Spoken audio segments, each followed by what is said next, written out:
दोस्तों दुनिया में सबसे बड़ी मिस्ट्री है हमारा अंतरिक्ष। आजकल सभी लोग अपने दिमाग में यही सवाल लेकर बेचैन रहते हैं कि यूनिवर्स किस स्पीड से फैल रहा है, लेकिन इसका जवाब देने के लिए हमें शुरू से शुरुआत करनी होगी। जय हिंद दोस्तों, मेरा नाम अनमोल सिंह और आज के इस वीडियो में हम बात करने वाले हैं कि यूनिवर्स किस स्पीड से बढ़ रहा है। दोस्तों सबसे पहले बात करते हैं बिग बैंग थ्योरी की। बिग बैंग थ्योरी के अनुसार सब कुछ एक छोटा सा पॉइंट था जो एक बहुत बड़े एक्सप्लोजन की वजह से एक्सपेंड हुआ और हमारे दुनिया के साथ साथ दूसरी गैलेक्सीज को भी बनाया। इस एक्सप्लोजन की स्पीड से ही यूनिवर्स फैलने लगा। एडविन हबल, जिन्हें father of modern observational cosmology कहा जाता है, इन्होंने यूनिवर्स के एक्सपेंशन की रिसर्च की। उन्होंने 1920s में अपनी रिसर्च की शुरुआत की और उन्होंने नोटिस किया कि सभी गैलेक्सीज दूर दूर तक फैले हुए हैं, यानी कि वो एक्सपैंड हो रहा है। दोस्तों हबल ने एक फॉर्मूला डेवलप किया जिसे हबल लॉस कहते हैं। ये फॉर्मूला है V=H×D, जहाँ V वेलोसिटी, D डिस्टेंस और H हबल कांस्टेंट है। इस फॉर्मूला के अनुसार जो भी गैलेक्सी दूसरी गैलेक्सी से दूर होती है उसकी वेलोसिटी उतनी ही ज्यादा होती है। दोस्तों हबल कांस्टेंट की वैल्यू अभी तक ठीक से पता नहीं और साइंटिस्ट अभी तक इस चीज को समझने की काफी कोशिश कर रहे हैं, लेकिन एक एस्टीमेट के अनुसार हबल कांस्टेंट की वैल्यू 70 किलोमीटर/सेकंड पर मेगा/सेक है, यानी कि किसी भी पॉइंट से 1 मेगा/सेक दूर होने पर 70 किलोमीटर/सेकंड की वेलोसिटी के साथ फैल रहा है। दोस्तों cosmic microwave background radiation CMBR universe की एक्सपेंशन के बारे में इम्पोर्टेंट एविडेंस है। CMBR बिग बैंग के बाद बचा हुआ रेडिएशन है और यूनिवर्स का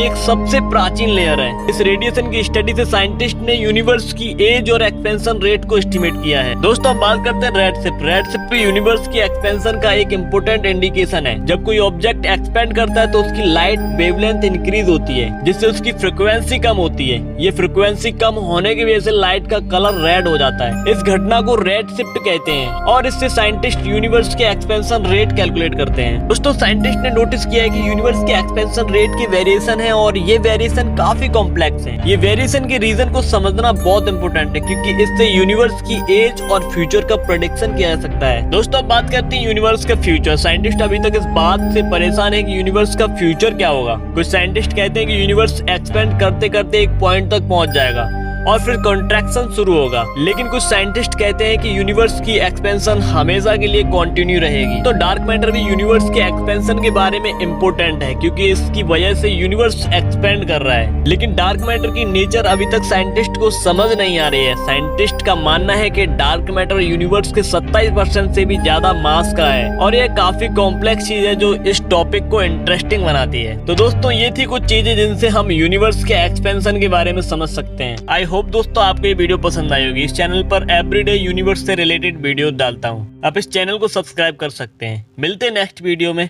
जय हिंद।